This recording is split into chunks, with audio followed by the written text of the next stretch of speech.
Class 10th introduction chapter 1 का हम पढ़ेंगे मैथमेटिक्स का आज। और रियल नंबर जो है हमारा पहला चैप्टर रियल नंबर है, उसके बारे में जानेंगे। रियल नंबर के बारे में पहले से आपको पता है कि रियल नंबर क्या है, आप 9th क्लास में पढ़ के आओ। मैं इसमें एक्सप्लेनेशन करना नहीं चाहता, बस इसके अंदर कुछ टर्म्स है जैसे रैशनल आते हैं, उसके बारे में भी आपको पता है। यहाँ पे रैशनल नंबर को हम थोड़ा अलग तरीके से डिफ़ाइन करेंगे, हालांकि आपको पता होगा पहले से, फिर भी आप जान लें रैशनल नंबर को हम कैसे डिफ़ाइन करते हैं। रैशनल नंबर जो है आपको पता है कि पी बाई क्यू के फॉर्म में होगा, जहाँ पे पी और क्यू को प्राइम हो और क्यू जो है डज नॉट इक्वल ज़ीरो, जहाँ पे Q is greater than equal zero. P and Q के फॉर्म में हो, Q is greater than equal, अगर अब मैं यहाँ पे जीरो ना कह के अब मैं कहूँ कि पी एंड क्यू क्या हो, पी एंड क्यू आर को प्राइम्स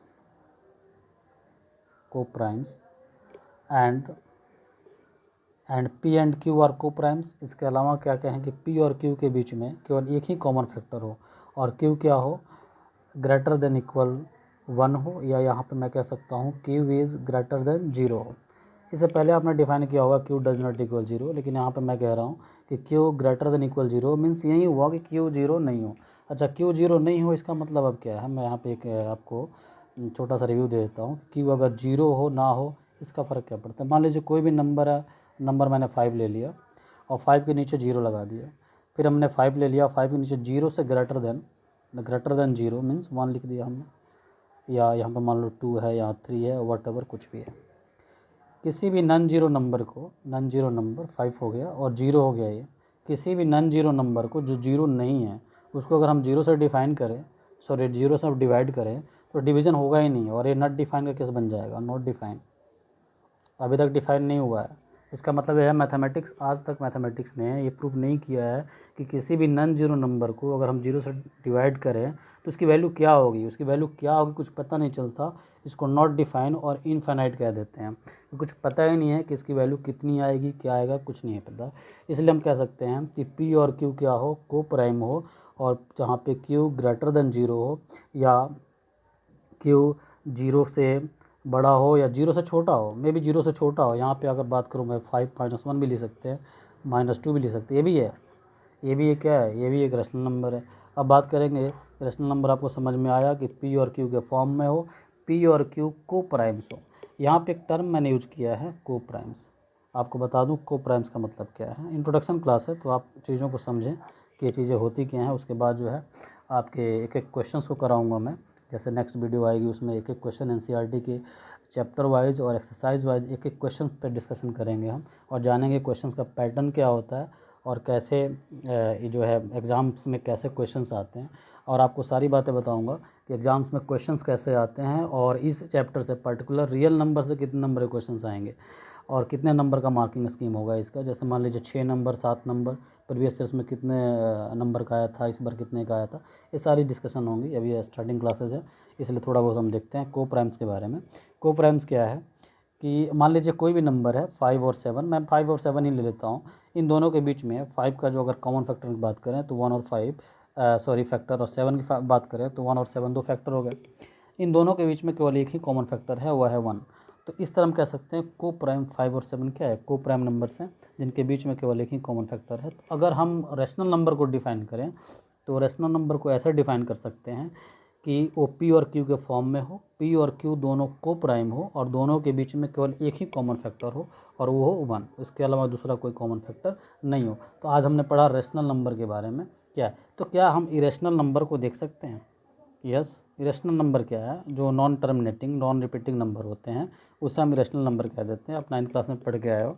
अगर इरेशनल नंबर की बात करें तो √2 हो गया, √3 हो गया, अब √4 नहीं होगा क्योंकि इसका वैल्यू क्या होगा, 2 हो जाएगा। √5 से कह सकते हैं, √6 कह सकते हैं, सारे के सारे क्या है, इरेशनल नंबर है। तो आपके बुक में जो है क्लास 10th में जो है जैसे एक नया आपको डिवीज़न रिप्रेजेंटेशन के बारे में बताया जाता है जिसे हम यूक्लिड लेमा कहते हैं। तो इसके बारे में कुछ जानकारी हम हासिल कर लेते हैं। हालांकि यूक्लिड्स लेमा के बारे में आप पहले से पढ़ चुके हो। यूक्लिड थ्योरी, जो यूक्लिड ज्योमेट्री जो आपने पढ़ा हुआ क्लास 9th में, जिसमें यूक्लिड ज्योमेट्री के बारे में बताया गया था। एक प्रूवन था, एक कंप्लीट प्रूफ था, एक थ्योरी थी उसकी। यहाँ पे जो यूक्लिड लेमा है एक कंप्लीट थ्योरेटिकल प्रैक्टिकली प्रूवन है, जिसे हम एलिमेंट्री ज्योमेट्री कहते हैं। यानी Euclid lemma is called the elementary geometry का एक फॉर्म है, जिसमें हम डिवीजन एल्गोरिदम के बारे में पढ़ेंगे। अब डिवीजन एल्गोरिदम क्या है ये जानेंगे हम। डिवीजन एल्गोरिदम की बात करें तो A equal B Q plus R होता है। अब A equal B Q plus R, तो लिख दिया फॉर्मेशन है A equal B Q plus R. Question ये आता है कि A equal B Q plus R में बी क्या है, क्यू क्या है, आर क्या है, ए क्या है। एक नॉर्मली रिप्रेजेंटेशन है, तुम्हारे डिवीज़न का रिप्रेजेंटेशन है।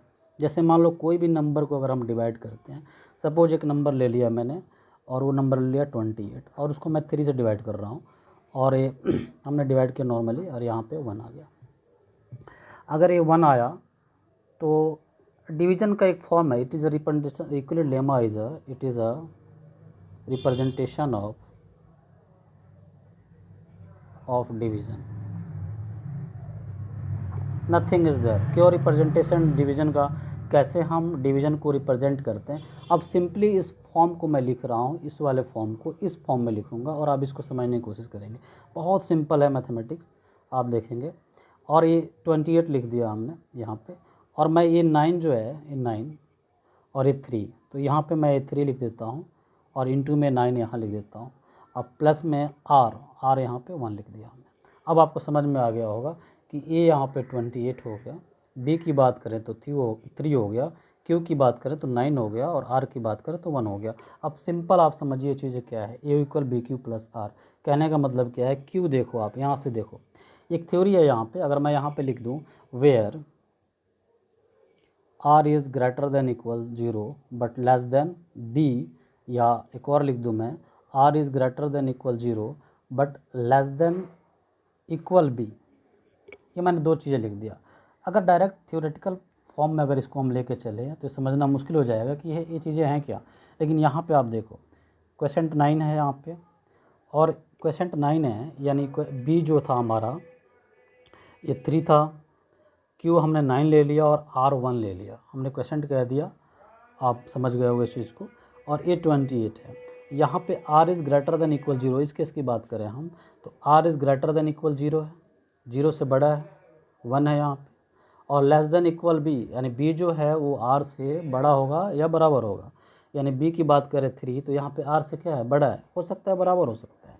यहाँ पे क्यू की बात नहीं कर गई है, यानी क्यू जो है वो ए बी और आर, यानी बी और आर के बीच में एक ऐसी वैल्यू, ए और बी के बीच में एक ऐसी वैल्यू है जो यूक्लिड डिवीज़न लेमा को प्रूफ देता है, प्रूफ करता है इस चीज़ को कि यूक्लिड डिवीज़न लेमा का एक रिप्रेजेंटेशन है। जैसे कि हम इसका और रिप्रेजेंटेशन की बात करें तो इसमें हम देख सकते हैं, जैसे मान लीजिए अगर हम यहाँ पे 29 ले लेते हैं, या ऐसा नंबर लो जो कम्प्लीटली डिविजिबल हो जाए, मान लो 30 ले लिया हमने और 3 से डिवाइड कर दिया और ये हमारा 3 से डिवाइड हो गया। इस कंडीशन में इसको अगर हम लिखें तो A equal B Q plus R के फॉर्म में लिखना है। यहाँ पर अगर हम बात करें तो रिमाइंडर की बात करें तो remainder is equal to 0, r is equal to 0, r is greater than नहीं, आर यहाँ पर इक्वल 0 है। और क्यू तो पता ही है आपको, यहाँ पर 10 हो गया, और बी जो है आपको पता ही है 3 है, और ये पता है आपको 30 है। तो ये हमारा डिवीज़न एल्गोरिदम है जिसमें हमें ए और बी के बीच में कोई एक वैल्यू जो क्यू है जो वेरी करता है इस कंडीशन को, और इसी मेथड से हम डिवीज़न एल्गोरिदम मेथड से, इसको हम कहते हैं long division method, LDM long division method, या लॉगरिदम मेथड से या यूक्लिड लेमा से हम किसी भी 2 नंबर के बीच में HCF निकालेंगे कि how to find HCF between 2 numbers while using the Euclid's lemma. आपकी NCERT में स्टार्टिंग में यही है कि यूक्लिड्स लेमा का यूज करके आप कैसे HCF को फाइंड आउट कर सकते हैं। तो HCF को फाइंड आउट करने के लिए आपको सबसे पहले क्या करना होगा, कोई 2 नंबर लेना होगा, जिस 2 नंबर पे हम HCF को फाइंड आउट करेंगे। तो चलते हैं थोड़ा HCF फाइंड आउट करके दिखाते हैं आपको कि HCF कैसे फाइंड आउट करेंगे। Finding HCF by using Euclid's division lemma, Euclid division lemma के साथ हम कैसे फाइंड करेंगे किसी भी 2 नंबर के बीच में HCF निकालना है। मान लीजिए अगर हमने नंबर ले लिया, एक ले लिया आपका सिंपल कोई नंबर लेते हैं, 96 ले लिया, और दूसरा नंबर ले लिया हमने 4 ले लिया, 48 लेंगे, आप कह दोगे 96 है इसका, और 96 और 44 ले लिया हमने। अब इन दोनों के बीच में हमें HCF निकालना है यूक्लिड डिवीज़न लेमा के थ्रू। तो सबसे पहले जो ये हमारे पास जो बिगेस्ट डिजिट जो है, बड़ी डिजिट है, उसको हम पहले लिखेंगे। फिर ये 44 ले लेंगे, 44 से इसको डिवाइड करेंगे, और डिवाइड करने के बाद जितना नंबर आता है, thrice times, 2 times, whatever times will be there, we have to multiply with the 44। तो आपको 44 से मल्टीप्लाई करना होगा। तो मान लीजिए अगर 44 से अगर हम 3 से मल्टीप्लाई करें, तो आपको पता होना चाहिए कि 3 से 4 में मल्टीप्लाई करेंगे तो यहाँ 40 है, तो 40 3 ज़ा 120, इसे कहते हैं हम तुम्हारा वैदिक मैथ होता है, जिसमें हम डायरेक्ट हम इसको बता सकते हैं कि इसका HCF कितना होगा। लेकिन आपको समझाने के लिए, क्योंकि ये मैथमेटिक्स का प्रोसेस है और प्रोसेस फॉलो करना पड़ेगा बोर्ड के अंदर, तो बोर्ड के अंदर फॉलो करते हैं हम। तो 4 से मल्टीप्लाई करेंगे 3 से 120 हो जाएगा, 120, तो ये 196 से ज़्यादा हो जाएगा। अगर हम 2 से मल्टीप्लाई करें तो 80 और 8 के आसपास आ रहा है, तो 2 से मल्टीप्लाई हम इसको कर सकते हैं। 2 से मल्टीप्लाई करेंगे तो 88 होगा, और 96 में से 88 माइनस करेंगे, जितना बचेगा वो यहाँ लिख देंगे। 96 में से अगर 88 माइनस करें हम, तो 8 के आसपास बचना चाहिए, तो 8 लिख देंगे। अगर आपको दिक्कत हो रही है इस चीज़ को करने में, तो आप सिंपल क्या करोगे, 96 को आप 2 से डिवाइड कर दोगे, और आप इस तरह डिवाइड करोगे। आपको तो इतना तो आता ही होगा, आप 10th क्लास में हैं, तो मेरे ख्याल से इतना तो समझते होंगे। और सॉरी, मैं तो ये डायरेक्ट इसको डिवाइड कर दिया 48 से, और डायरेक्ट 48 से डिवाइड हो गया, लेकिन एक्चुअल में हमें 44 से डिवाइड करना था, और 44 से डिवाइड करेंगे हम, सॉरी 44 से डिवाइड करेंगे 96 को, क्योंकि 44 से डिवाइड करना है, 96 को करेंगे तो 2 से किया हमने, तो 88 आया, और यहाँ पे 8 आया। तो इस तरह हम देखा कि 8 आया यहाँ पे और 2 आया यहाँ पे। तो जो 2 आया उसको 2 को यहाँ लिखेंगे, और 8 जो रिमाइंडर आपको याद होना चाहिए, ये इक्वल BQ प्लस R, यानी प्लस R मतलब रिमाइंडर, प्लस R यानी ये जो क्वेश्चन बच गया था, मतलब जो रिमाइंडर बच गया था, सॉरी, तो उसको हम यहाँ पे प्लस कर देंगे। अब क्या करेंगे, इस 44 को यहाँ लिखेंगे, और इस 8 को यहाँ लिखेंगे। अब 8 से इसको डिवाइड करेंगे, तो 8 5 ज़ा 40, 5 यहाँ लिख देंगे, प्लस में 4 बच गया, 4 यहाँ लिख देंगे। अरे लॉन्ग डिवीज़न है, पहले ही आपको लॉन्ग डिवीज़न मेथड कहते हैं इसको, यूक्लिड लेमा को, और ये चलता रहेगा। ये just like a representation of the आपने रूट निकाला होगा स्टार्टिंग में क्लास 8th में, कि कैसे हम स्क्वायर रूट निकालते हैं LDM से। LDM का एक, इसको कह सकते हैं बृहत रूप कह सकते हैं, एक एक्सपेंडिंग फॉर्म कह सकते हैं। तो आप अब इस 8 को रख लेंगे यहाँ पे, और इस 4 को यहाँ रखेंगे, और 4 2 ज़ा 8, और यहाँ पे 0। अब आपने क्या देखा कि जिस टर्म से जाकर 0 हुआ, इस टर्म से, इसकी बात करेंगे, बी की बारे में बात करेंगे। तो ये जो फॉर्म आया 4, तो 4 इज HCF ऑफ 96 एंड 44। आप नॉर्मली अगर आपको दिक्कत है तो HCF 96 का आप 44 का आप कॉमन फैक्टर से निकाल के और इसको फाइंड आउट कर सकते हैं कि ये राइट आंसर है या नहीं है। तो इस तरह आप दो नंबर के बीच में कैसे आप यूक्लिड डिवीज़न लेमा का यूज़ करके HCF कैसे फाइंड करेंगे। एक और क्वेश्चन हम आपके सामने रखते हैं ताकि आपको आसानी हो पता करने के लिए। इस बार हम नंबर लेते हैं 125 और 625, और आपको पता है इसका HCF की बात करें तो 25 हो जाना चाहिए। फिर भी जो है हम आपको दिखा देते हैं कि इसका 25 कैसे होगा। 625 है, इसको पहले लिखेंगे क्योंकि ये बड़ा नंबर आपको पहले ही बताया था। इस 125 को यहाँ लिखा हमने। 125 को अगर हम डिवाइड करें इसको 625 से तो डायरेक्ट डिवाइड होगा। मैं 25 कह रहा था, यहाँ पे 125 की बात हो रही है। तो अगर मैं इसको 5 से डिवाइड कर दूँ तो आपको 25 5 ज़ा 125 और 500 यानी 625 हो गया, और यहाँ पे 0 आ गया। अब डिवाइड करके देख लेना 125 को इससे, तो ये रिमाइंडर हो जाएगा। यहाँ पे अगर हम बात करें तो 125 आ गया, और 125 क्या हो गया हमारा, इसका HCF हो गया। जैसे ही रिमाइंडर 0 आएगा और जिस टर्म पे जाके जिस thrice times the value of b with the thrice times 5 times 6 times whatever times will be there, that particular b is called the HCF of both the number। तो इस तरह हम HCF निकाल सकते हैं। और आप और भी बहुत सारे क्वेश्चंस हैं, आप अपने बुक से देख सकते हो। अगर आप मेरे पास तो बुक है नहीं, मैं तो यहीं पढ़ा रहा हूँ आपको, फिर भी कोशिश करूँगा कि NCERT की बुक अगर मार्केट में मिले तो मैं लेके आके और आपको सारी चीज़ें बताऊँगा। और फिर भी एक दो और देख लीजिए आप, 135 और एंड 275, इसके बीच में थोड़ा हम एचसीएफ देखते हैं कि इन दोनों के बीच में एचसीएफ कैसे फाइंड आउट करेंगे।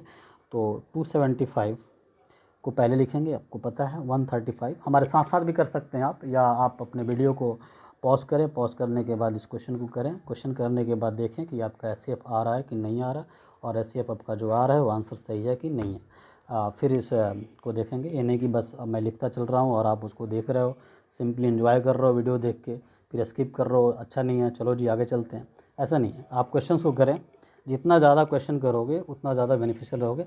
और मैं आपको गारंटी देता हूँ कि एक एक क्वेश्चन एनसीईआरटी की एक एक क्वेश्चन कराएंगे आपको, इवन देन आरडी के क्वेश्चंस कराएंगे आपको, एमएल अग्रवाल के क्वेश्चन कराएंगे आपको, अरिहंत की क्वेश्चन कराएंगे आपको, हर बुक से क्वेश्चन कराएंगे आपका।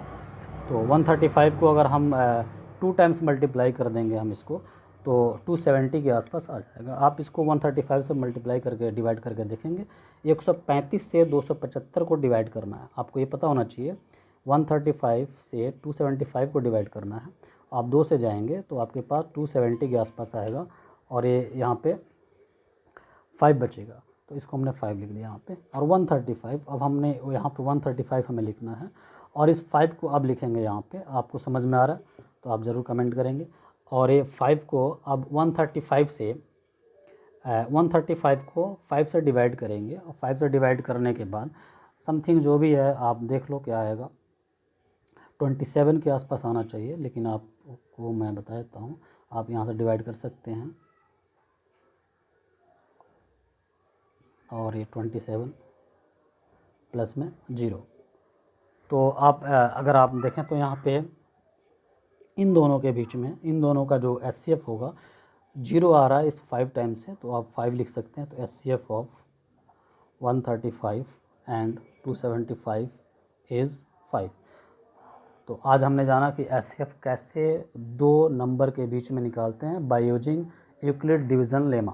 यानी यूक्लिड डिवीज़न लेमा से हम कैसे एचसीएफ निकालेंगे। इसके बाद हम देखेंगे कि प्राइम फैक्टराइजेशन से, सिंपल प्राइम फैक्टराइजेशन से हम कैसे एचसीएफ फाइंड करेंगे, उसके बारे में जानेंगे। फिर हम जानेंगे कि कोई नंबर वो रैशनल नंबर है या इरेशनल नंबर है, how can you prove that √2 is irrational number, √3 is irrational number, 2√5 is irrational number, and 2/√5 is irrational number. जिसके बारे में जानेंगे कैसे हम इसे प्रूफ करेंगे, वो नेक्स्ट वीडियो में हम जानेंगे इसके बारे में।